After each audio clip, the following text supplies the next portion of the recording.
Të nderuar shikues të ciklit e emisioneve Komuna ime, siç mund të shihni sot jemi në qytetin e Dibrës. Shpesh herë komunat nuk mund t'i masim me numër banorëve, nuk mund t'i masim edhe me kilometra katror. Mund t'i masim vetëm me atë se si e përjetojnë banorët e atij qyteti, banorët e asaj komune, atë që ofrojnë komunat tona. Dibra është një qytet me histori shumë të lashtë, mirë po edhe me banorë të cilët jetojnë shumë mërgim, mirë po Dibrën akoma e quajnë shtëpi. Se çfarë është Dibra sot, do të flasim me kryetarin e komunës, zotëri Fisnik Mejlan, i cili do të na njoftojë nga afër me atë se çka po punon për të mirësuar cilësinë dhe standardin e jetesës këtu në komunë të Dibrës. Atëherë, zotëri kryetar, faleminderit shumë fillimisht që pranuat jeni pjesë e ciklit e emisioneve Komuna ime, ku ashtu siç e prezantova, jemi për të promovuar komunat, ato që çfarë komunat ofrojnë për banorët, ndoshta sot edhe po të më bindni, unë ndoshta do të mund të tërhiqem nga qyteti i Shkupit dhe të vit jetoj këtu në Dibrë. Përshëndetje dhe faleminderit që pranova. Faleminderit për ftesën, është kënaqësia jona që ju kemi sot mysafir në qytetin e Dibrës, edhe pse keni bërë një udhëtim pak më të largët se sa në qytetet tjera, por besoj që do kalojmë shumë mirë dhe do shpjegojmë detale dhe fakte për të cilat jo vetëm ju, por shpresojmë që edhe bashkë qytetarët tonë që jetojnë në mërgim të fillojnë të ndjejnë dhe të fillojnë të mendojnë për të rikthyer në qytetin e tyre, në atë dheun e tyre. Kryetar, përmenda fillimisht të potencojmë atë se çfarë është Dibra sot, çfarë po punohet sot për Dibrën. Për momentin jemi duke punuar shumë në projekte lokale, por kjo nuk është e vetme.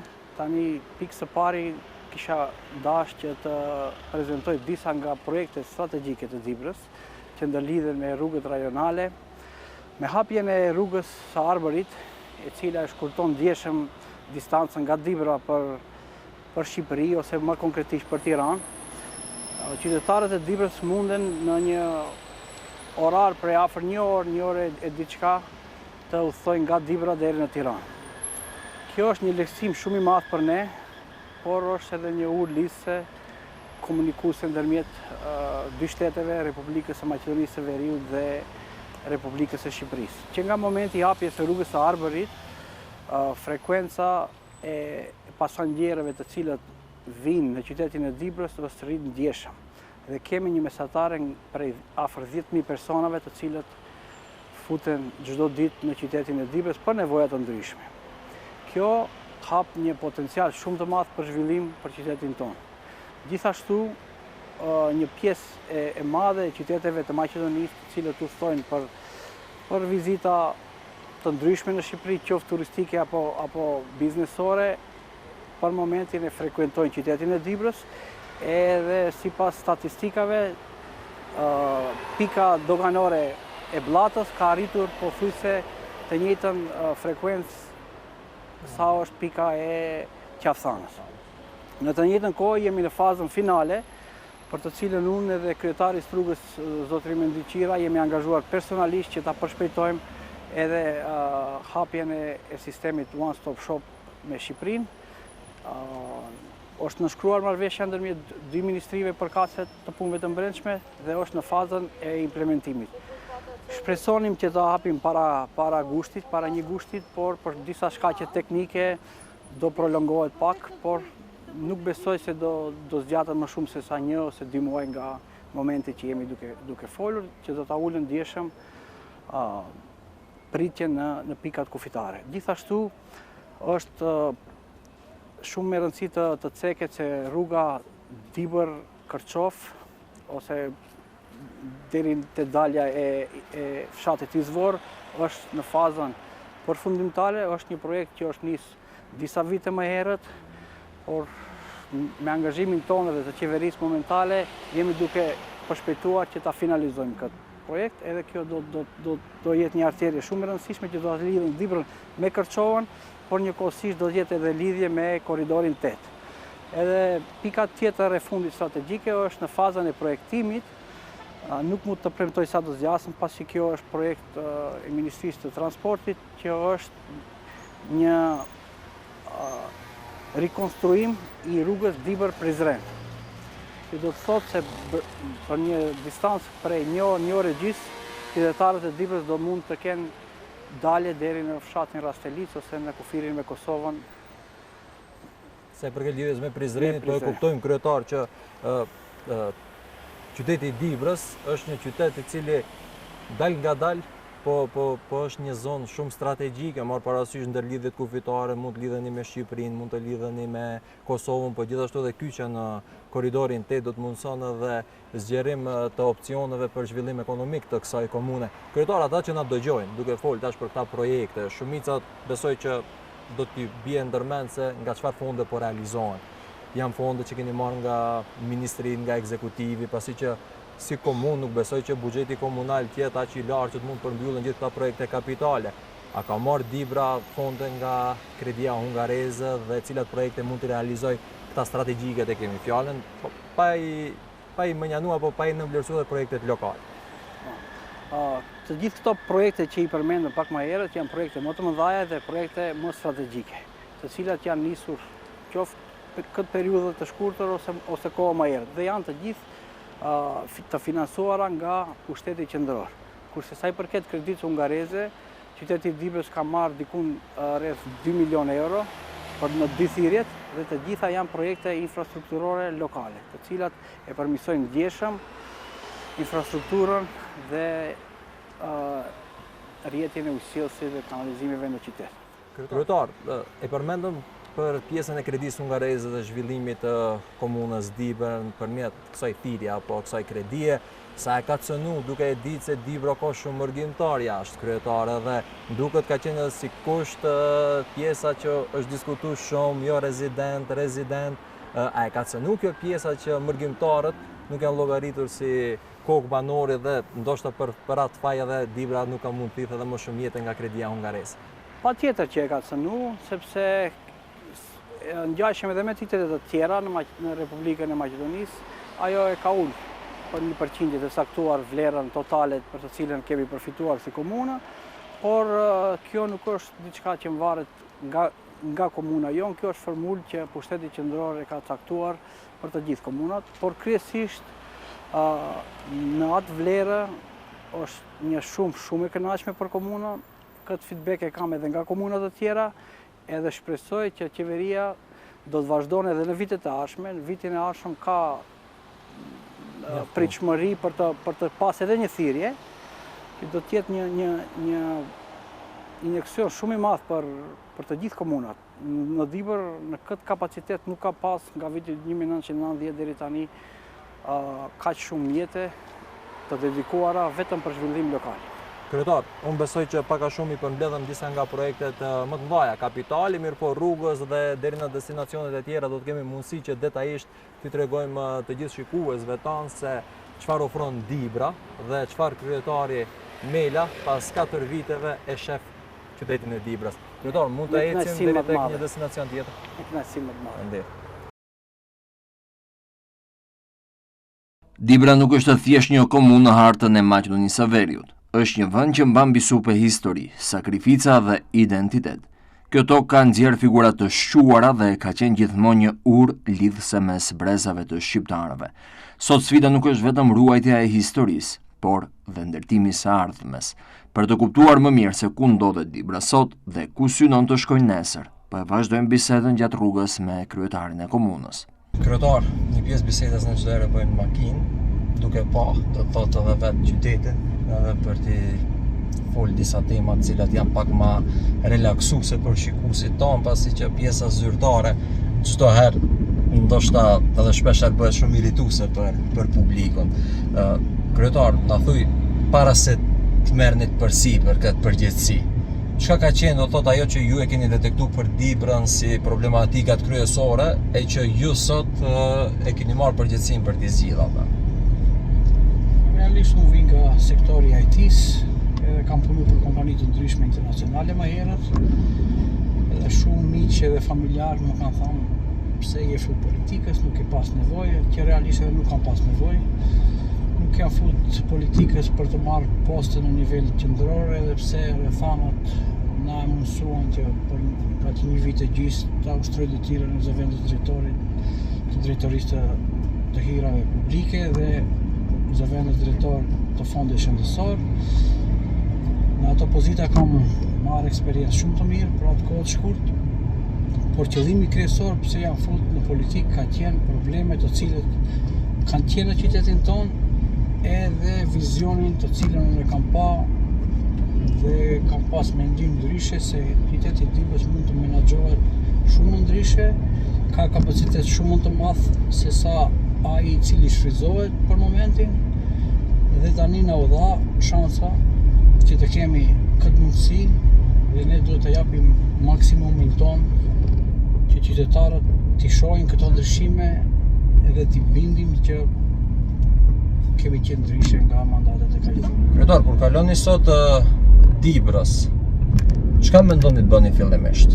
Çka, nëse për shembull do të kishit dashur diçka që të zgjidhni më një herë në Dibër, cila do të ishte gjëja e parë? Patjetër që është problemi më i madh, është problemi me ujin e pishëm. Por nuk është një problem që mund të zgjidhet shumë shpejt. Kemi bërë analizat edhe jemi konsultuar me shumë persona, me shumë ekspert, qoftë lokal, qoftë të punësuar në ndërmarrjen komunale, qoftë nga sektori i urbanizmit, por në të njëjtën kohë jemi konsultuar edhe me shumë ekspertë edhe nga Maqedonia, me shumë profesorë edhe nga jashtë. Duke marrë parasysh se ne jemi gati 8-9 muaj në pushtet edhe kemi pas probleme të ndryshme që duhet t'i zgjidhim në të njëjtën kohë, edhe çdo problem i madh merr kohë. Unë jam angazhuar personalisht në këtë problematikë edhe plani jonë dhe vizioni jonë është që të paktën për 50% të problemit momental që e hasim në vitin e ardhshëm do të jetë i zgjidhur. Por nuk do shkojmë me zgjedhje të pjesërisme, por do shkojmë me zgjedhje afatgjate për të gjithë rrjetin e ujësisë. Kemi marrë garancione edhe nga pushteti qendror që do të na ndihmojnë me mjete financiare për realizimin e këtij projekti, që është projekt i trashëguar si çdo komunë tjetër. Si çdo komunë tjetër, por është fatkeqësi që në qytetin tonë kemi ujë të pishëm për rreth dikun 40.000 banor, kurse ne përballemi me këto janë problemet të rrjeti, janë problemet është problemi i rrjetit, problemi i keqpërdorimit, problemi i rezervarit është problem shumë dimensional. Nuk ka as katastër nëntoksor, as analizë, me thonë është punu pa strategji dhe pa plan. Kryetar, besoj që ju takojnë qytetarët shpesh, ju ndoshta edhe keni ndonjë ditë takimi me qytetarët, kështu çka kërkojnë më tepër kryetarët? Më tepër kërkojnë probleme të vogla, të cilat mundohemi maksimalisht që t'u zgjidhim në lagjet e tyre, që lidhen me ujin, me mbeturinat ose me probleme të ngjashme edhe nga sfera e urbanizmit. Por në të njëjtën kohë ka edhe kërkesë edhe për punësime. Kjo është një pikë shumë kritike kryetar. Pikë shumë kritike. Sepse zhvillimi ekonomik që përmendëm edhe para komunës mund të i ka disa, do thot, hije që të drejtojnë tek ajo që mund të ketë Dibra një potencial të madh për zhvillim ekonomik. Çfarë kryetar mund të bësh ti për të punësuar të rinjt, edhe pse e di migrimi i Dibrës është një nga pikat më e dhëmshme e kësaj komune.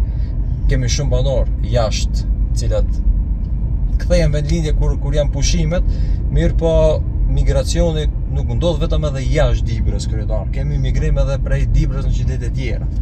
Çka mund bëhet këtë aspekt që t'i ndalë Dibra të rinjt për ta zhvilluar këtë pjesë ekonomike? Fatmirësisht migrimi jo vetëm tani, por 2-3 vitet e fundit është ndalë, jo në përmasa komplet, por është ndalë në përgjithësi. A ka një shifër të saktë kryetar, se për shembull sa ikin, sa nuk ka një shifër statistike të saktë, por këtu jemi qytet i vogël edhe të gjithë i dinë, pothuajse të gjithë rrethanat, nuk është migrimi siç ka qenë më herët, fatmirësisht në këtë drejtim.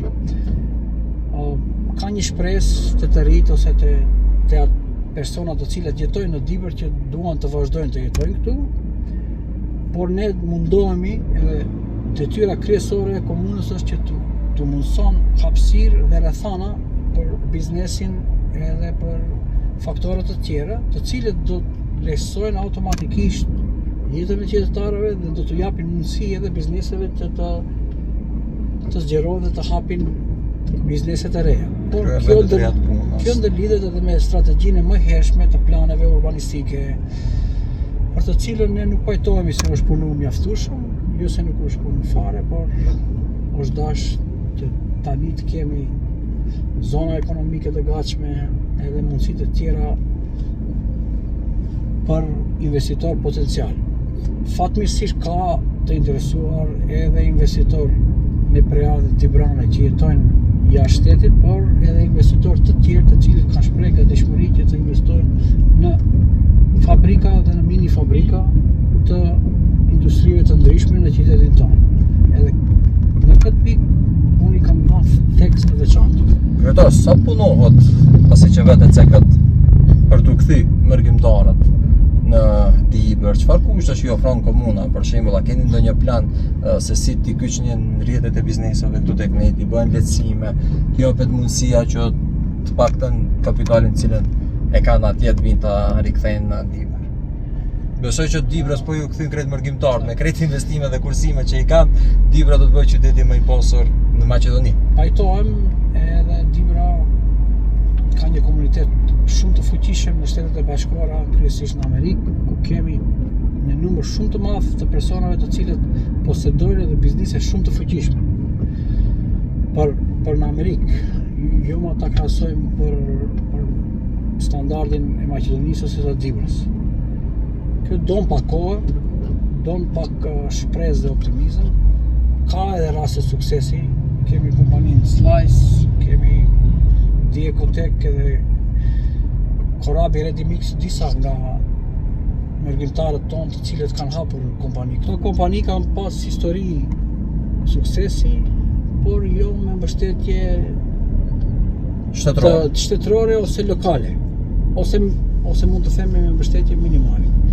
Në të njëjtën kohë ne garantojmë se nuk do pengojmë në asnjë mënyrë, do mundohemi që maksimalisht të suportojmë qoftë në nivel lokal, qoftë në nivel shtetëror të gjithë të interesuarit të cilët duan të hapin kompani dhe biznese në Dibër, që me automatizëm do ta ulin ndjeshëm numrin e personave të papunësuar.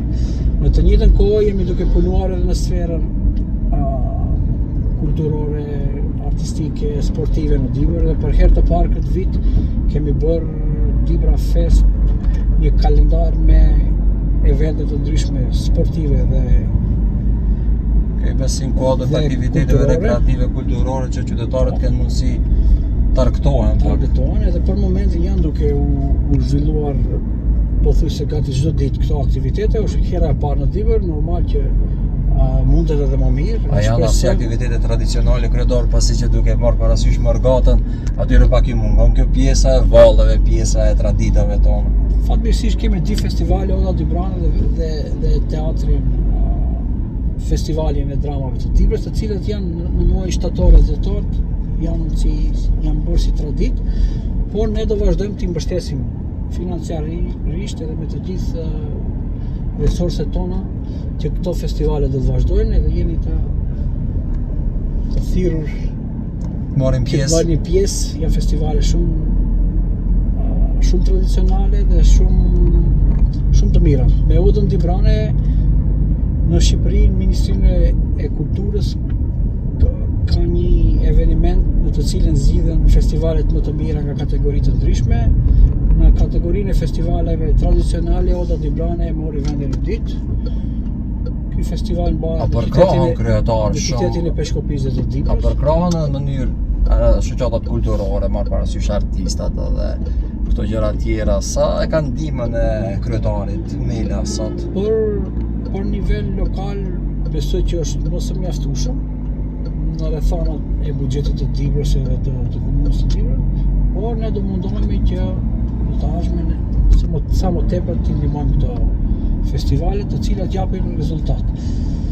Si përmbyllje e këtyre aktiviteteve, unë mendoj se sa më shumë aktivitete, sidomos gjatë sezonit të verës, edhe pjesërisht gjatë festave të fund vitit, sa më shumë bëjmë me kështu aktivitete, aq më atraktiv do jemi fillimisht për mërgjimtarët tanë, pastaj edhe për të gjithë turistët e huaj nga vendi dhe nga rejoni.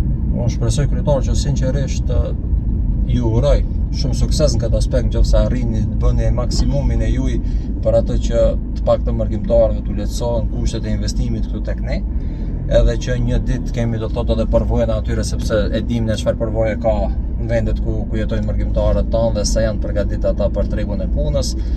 Kryetar, tash jemi te një pikë ku besoj është kyçe për qytetin e Dibrës, pasi që derisa ecëm rrugës për të ardhur këtu, e pam që ka ngarkesë të komunikacionit. Problemi i dytë pas ujit të pishëm është problemi i parkingut dhe komunikacionit. Për ata, baza e strategjisë sonë ka qenë që të fillojmë nga ky parking, që është parkingu qendror, i cili është ndarë në dy pjesë. Njërën pjesë ditën e djeshme deri në orët e vona të mesnatës kemi punuar bashkë me kompaninë kontraktuese që ta përfundojnë këtë parking në të cilën ndodhemi tani, dhe pjesën tjetër do të vazhdojmë nga mesi i muajit gusht ose fillimi i shtatorit. Këto dy parkingje kanë kapacitet prej afro 220 vend parkingi dhe është një parking qendror i qytetit, është afër shumë me pjesët më frekuentuese të qytetit. A dalim kryetare shohim, pasi ta shohin e shikuesit tonë mos thonë që parkingu nuk ekziston fare. Patjetër. Nga historia dhe njerëzit kalojmë te projektet konkrete. Infrastruktura është një nga treguesit më dukshëm të zhvillimit të një qyteti, ndërsa një prej investimeve të reja në Dibër është ky parking publik. Le të shohim se çfarë ndikimi pritet të ketë dhe cilat janë projektet e tjera që po realizohen. Infrastruktura është duke u përmirësuar edhe në aspektin e sistemit arsimor. Për shëndetësinë, kryetari Mela thotë se janë bërë kërkesa për rikthimin e shërbimeve shëndetësore në spitalet e Dibrës. Kryetar, erdhëm edhe deri tek ky investim i qytetit Dibrës. Pikë kryesore, pikë kyçe për mos ngarku komunikacionin. Sa është investuar këtë parking, kryetar, pasi që e bëm një hapësirë bukur e madhe, është një parking. Është një hapësirë prej afro 220 vende parkingu, me vlerë gati 300 euro me një pjesë deri në 10 të ndryshimit publik, që është në atë kostin e përbashkët, dhe kjo është kryesisht investimi nga Komuna e Dibrës. Është një projekt shumë strategjik për çështjen e parkingut, pasi që është në lokacion qendror. Siç e shihni, pjesa e parë e parkingut të parë, që është gjysma e projektit, ditën e djeshme pothuajse është përfunduar, dhe pjesën tjetër do vazhdojmë në ditët e vijim. Kjo na hap rrugë për të vazhduar me projektin ndërmjetësor. Rrugës çka do të bëni fillimisht, edhe besoj që ajo që e keni zgjedh parkingun është ndoshta vetëm prej pikës dop juaj që mërgjimtarët ju bëhet vend këtu dhe të mos kenë të lashën në komunikacion. Sa ka kushtuar ky parking kryetar? Afër 300 euro. Me buxhet komunal? Me buxhet komunal. Buxheti komunal e përmendëm edhe para komunës që nuk mund të mbulojë gjitha ato shpenzimet që duhet të investohen në komunë. Mirpo kryetar, kur jemi te projektet infrastrukturore, i përmendëm ata lidhjet kyçe. Sa punohet për rrugë lokale, kryetar? Për shembull, sa kanë nevojë ata rrugë lokale të mirëmbahen, të kenë ndriçim, të jenë rregulluara, të kenë trotuare? Edhe një do ta thek se projektet të cilat janë aplikuar dhe aprovuar nga Qeveria Hungareze janë një injekcion shumë i madh në këtë drejtim, për infrastrukturë. Ku asfaltohet një numër i madh i lagjeve edhe përmirësohet infrastruktura mëtoksore dhe asfaltimi i rrugëve. Shumë shpejt do të ketë një lagje vetore, që quhet Venet 2, do asfaltohet gjithë lagja në fillim të muajit shtator. Në të njëjtën kohë jemi edhe në fazën të projektimit edhe të rrugëve dhe të arterëve të tjera të cilat do të mbështesin ndjeshën, lëvizjen dhe komunikacionin në qytet. Sa janë të vështira do të investimet në pjesën malore të Dibrës, ata malet e bukura që i ka Dibra, do të thotë sa kryetari e ka ndërmend të investon në infrastrukturë rrugore, më parasysh atë që ndoshta mund zhvillon edhe bujqësinë, ndoshta edhe zonat malore të më të qytetit. Po, jemi në fazën e aplikimit për fazën e dytë të sistemit të vaditjes, që është një projekt shumë i shtrenjtë, financohet nga mjetet e pushtetit qendror. Kjo është sa i përket bujqësisë dhe do jetë projekti më i rëndësishëm. Faza e parë është e mbaruar. Kurse sa i përket turizmit, që lidhet me turizmin malor, kemi në plan që ta organizojmë një pjesë të bukur të qytetit dhe kam kënaqësinë që të vizitojmë një pjesë të asaj pjese ku do të shihni bukuritë e Dibrës. Shpresoj që ajo do urbanizohet dhe do hapë mundësi për zhvillim, për hotelëri dhe për bizneset të ngjashme, kryesisht nga sfera e turizmit. Sa është i sigurt do të thotë kryetar, banor, ata të cilët janë ndoshta edhe vozit të makinave, sa e kanë sigurinë në qytet, marrë parasysh aspektit rrugor, marrë parasysh, e dim që shumë komuna kanë probleme me qendrën ndacak kryetar. Sa janë të sigurt banorët e Dibrës gjatë natës, gjatë ditës? Sa i përket komunikacionit dhe sigurisë, nuk është diçka alarmante. Normal, si të gjithë qytetet e tjera, edhe Dibra i ka disa probleme të vogla, ne mundohemi t'i reduktojmë dhe t'i përmirësojmë këto kushte vazhdimisht. Sa i përket qendrës ndacak, po është problem, por të cilët pothuajse 90% e komunave të Maqedonisë e hasin. Janë disa projekte strategjike qendrore, qoftë edhe lokale për të zgjedhur këtë çështje, por nuk është se është në gjendje alarmante. Nuk është ajo që e thoni që mund të ngretë shqetësim për banorët, që mund të jetë edhe rrezik potencial. Jo në atë nivel. Jo në atë nivel. Kryetar, e përmendëm që do të shkojmë tek pjesa më e bukur, ku mund shihen Dibra.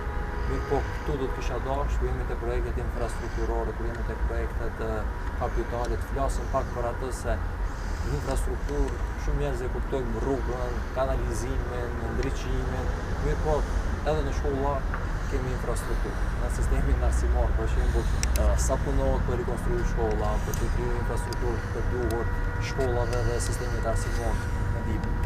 Objektet shkollore në Dibër janë kryesisht në gjendje shumë të mirë dhe besoj që janë shumë më mirë se sa në shumë qytete të tjera.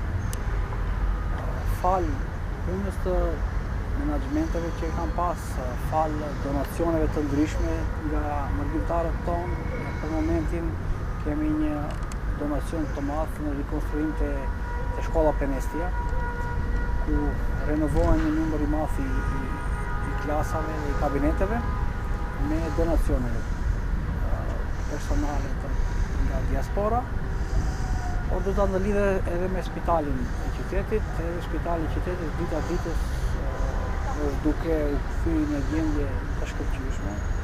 Kur thonë është duke u kthyer kryetar, shumica e njerëzve do të mendojnë se çka i ka munguar. Le të potencojmë atë se çka i ka munguar dhe çka po kthehet. Fakti kushtet përmirësimit të gjithë hapësirave, të gjithë është një shembull shumë i mirë për spitalet publike. Nëse e krahasojmë me shkollët e tjera. Ka mundësi kryetar për shembull të kthimit disa shërbimeve, pasi që e dim që ne që jemi në Shkup spitalet jo që ankohemi për ato sepse vinë nga qytetet e tjera, por është në tel një maltretim, ti je i sëmurë dhe të bësh rrugë për të marrë një trajtim në qytetin e Shkupit, në spitalet e Shkupit. A tentohet që të kthehen disa shërbime që banorët mos mundohen për të ardhur këtu? Fatkeqësisht para disa dekadave, mund të them para 2 ose 3 dekadave, këtu janë bërë në spitalin e Dibrës janë bërë shumë shërbime, të cilët me kalimin e kohës janë shuajtur. Dhe ne jemi duke munduar që t'i kthejmë ato. Cilat janë mundësitë kryetare për t'i kthyer? Për t'i kthyer, mundësitë janë, domethënë, në stafin personal. Me mjek të specializuar që ka deficit në nivel nacional. Edhe kjo është proces që për një mjek për të arritur specializimin të duhen disa vite, pastaj për ta bërë një ekip qoftë në kirurgji, në ginekologji apo në sfera të ndryshme duhet kohë edhe ekip. Po jemi duke punuar fuqishëm në këtë drejtim. Kjo është faza e fundit.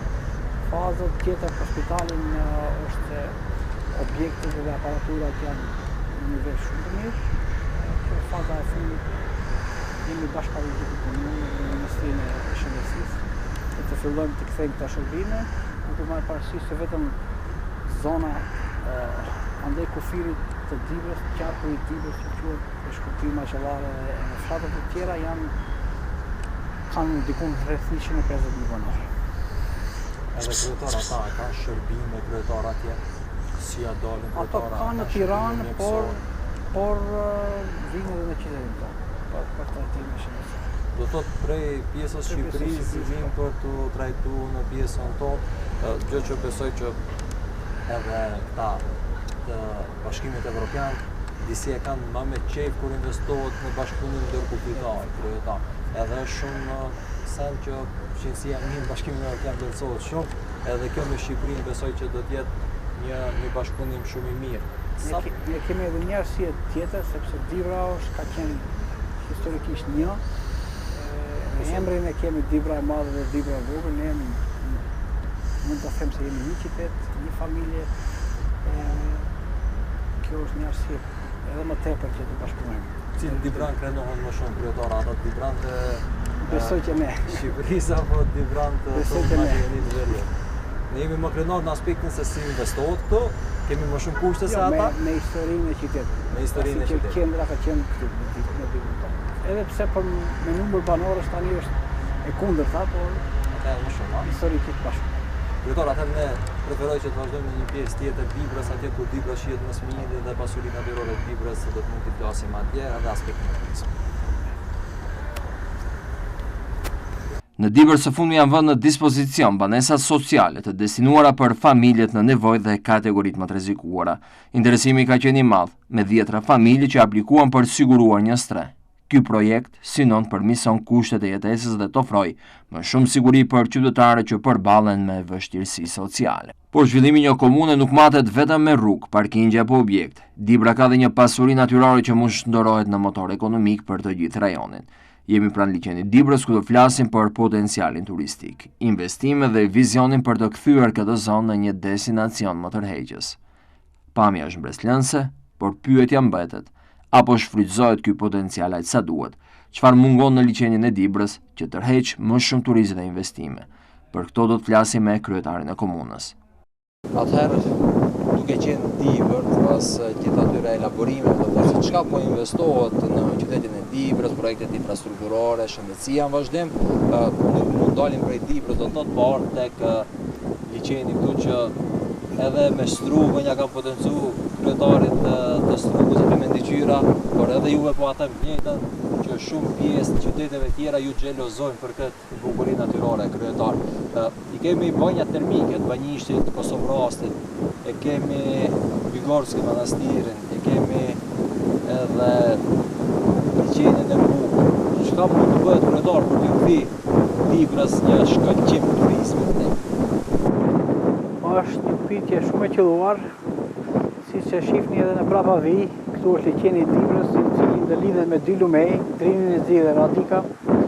Është një qytet i rrallë, i cili posedon të gjithë këto pasuri natyrore, dy lumej, një liçe, gjysma e qytetit është në fushë, gjysma është në mal.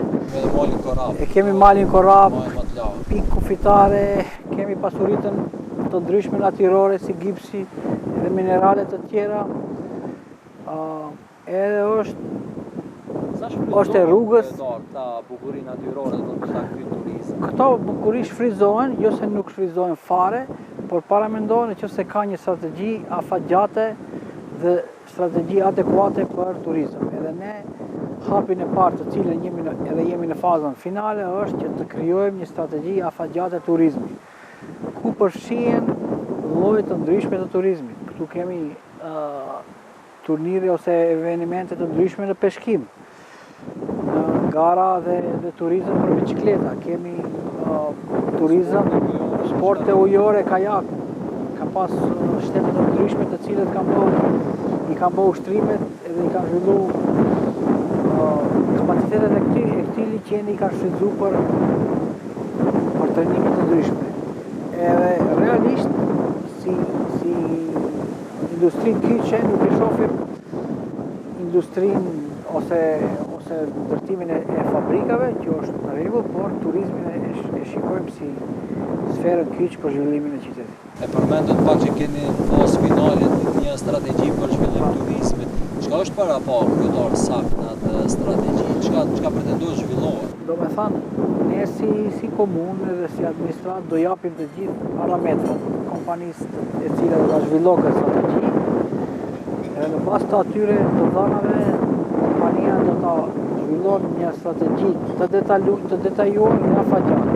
Dhe pastaj na ngelen ne si komunë që të implementojmë të gjithë sugjerimet e asaj strategjie afatgjate. Kemi shumë raste të ngjashme kryesisht me qytete të ngjashme si Dibra, pjesërisht malore, pjesërisht në fushë me liqe dhe me kapacitete të ndryshme, në Sloveni, me Itali, në Austri dhe në shtetet të ngjashme kemi histori shumë dhe suksese të cilat kanë filluar nga një qytet i vogël dhe janë transformuar në qytete me kapacitete shumë të mëdha turistike. Kjo kryetar, kur mendohet të zhvillim turizmit, a mendohet në atë pjesën e zhvillimit të hotelierisë, themit, kemi hotelet, kemi vende ku njerëzit mund vinë të pushojnë, sepse nuk mund t'ja shkalojmë edhe ndoshta turizëm i detyruar për ata të cilët vinë për shërim në banjat e Dibrës. Janë shumë shëruese, do të thotë, edhe padyshim që janë indikator për tërheq turista. Sa punohet që edhe ata zhvillohen më shumë? Kjo është thelbi i asaj strategjie që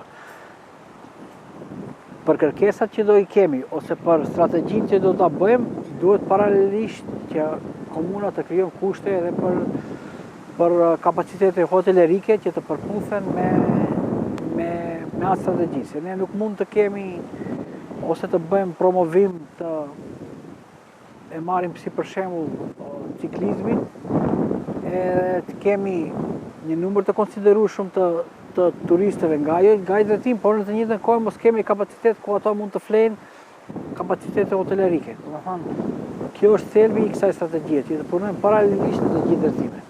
Sa i plotësojnë kushtet kryetar të pjesë malore, do thotë për të rrugë, kanë infrastrukturën e duhur, kanë asfaltim, kanë kanalizime, por parasysh edhe malet që janë Dibra, janë mira për hiking, ata që dojnë atë sport do thotë vinë edhe sinqerisht ta shijojnë atë.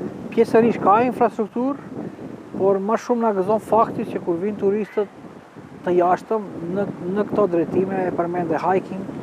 Për shembull, ne kemi biseduar detale duke marrë feedback nga ato se a janë male të përshtatshme, a janë atraktive. Fatmirësisht kemi marrë një përgjigje shumë pozitive nga ato, se kushtet natyrore janë të shkëlqyera, por duhet të punohet në infrastrukturë dhe në plan. Kryetar, nëse sot kushtimisht do t'ja kishit vendosur një notë vetës suaj. Fillimisht do më përgjigjesh ti si do t'ja kishe vendosur notën vetës tuaj në bazë të asaj që ti si e ke para pas, pasi që çdo gjë kur shifet në ekran apo diçka duket sikur perfekte. Mirë po, në prapavi probleme që i keni si kryetar të komunave janë të shumta. Dhe prej asaj që ju keni tentu, edhe e keni mendu ta zhvilloni Dibrën, deri në këtë periudhë, sa është 8 mujore, çfarë note i vendos vetit në bazë parashikimeve tua që ti i ke pas? Prej 1 deri në 10. Sa mendon se mund të realizosh projektet e juaja, kryetar? Unë mendoj në atë planin që e kemi pas në afat shkurt, kemi arritur deri te nota 8. Do mund është edhe më mirë, por duke marrë parasysh se është fillimi dhe viti i parë, po i gëzoj fakti që shumë gjëra kemi mësuar për këtë kohë shumë të shkurt, edhe të paktën për vitin e ardhshëm edhe deri në fund vit kemi projekte pilot për të gatshme. I keni edhe 3 vite, jo deri në fund. Unë doa për 2 vitet e para ti realizoj shumicën e projekteve të premtuara. Kryetar, pyetja e fundit është që çka mendoni që nuk do të arritni të bëni? Një projekt i cili marr parasysh sepse individët janë emra të cilët mbajnë poste dhe emrime për një periudhë dhe e dina se çdo kush është kjo një cikël. Edhe nesër mund vjet dikush tjetër pas teje. Çka do të kishit dashur ju që një projekt është që do të merrte më shumë kohë në të ardhmen, që nuk mund bëhet për 4 vite apo për 8, sepse ndoshta mund të jeni edhe për 2 mandat në krye të Dibrës. Çka është një projekt i cili Dibra më do e mos pa marrë parasysh individi kush është në kulturën e këtë parit Dibrës, që do jetit që të vazhdojnë edhe ata që do të vinin pas teje? Kemi një plan general që nuk është prekur për 24 vite. Edhe aty jemi në fazën finale që deri në fund të vitit do të hapim procesin e tenderimit të planit gjeneral. Me këtë plan gjeneral jemi duke punu shumë intensivisht që të bëjmë një strategji afatgjate, që pas mandatit tim si kryetar komunit, në që se vazhdoj unë ose jo, strategjia dhe plani urbanistik të jetë shumë më i mirë sa ki që është tash. Që do të thotë, me automatizëm do të hapen mundësi për zhvillim, qoftë në industri, në turizëm, apo në infrastrukturë. Dhe besoj që kjo është çelësi i zhvillimit permanent dhe afatgjat për qytetin tonë. Kryetarë, sinqerisht falenderoj shumë që na prezantuat komunën e Dibrës, për të mirat e kësaj komune, jashta pjesës natyrore që këtë jo një individ, mirë po shumë persona nuk mund të ndërtoni këtë bukuri të rallë cilën ju e posedoni. Unë ju dëshiroj shumë suksese dhe ju dëshiroj punë që të paktën të bëhem punë që përgjithtarët pika më e ndjeshme e kësaj komune të mund një ditë kthehen shtëpitet. Faleminderit edhe unë shpresoj dhe jam i bindur në vetvete që do ta jap maksimum nga ana ime dhe nga administrata jonë që të realizojmë projekte sa më efikase, sa më të shpejta dhe me kvalitet sa më të lartë për të përmirësuar gjendjen edhe infrastrukturën e qytetit tonë. Edhe ju faleminderit për kohën që keni marrë për të na vizituar qytetin tonë të Dibrës dhe shpresoj që do të shihemi në aktivitetet e tjera. Faleminderit edhe ju.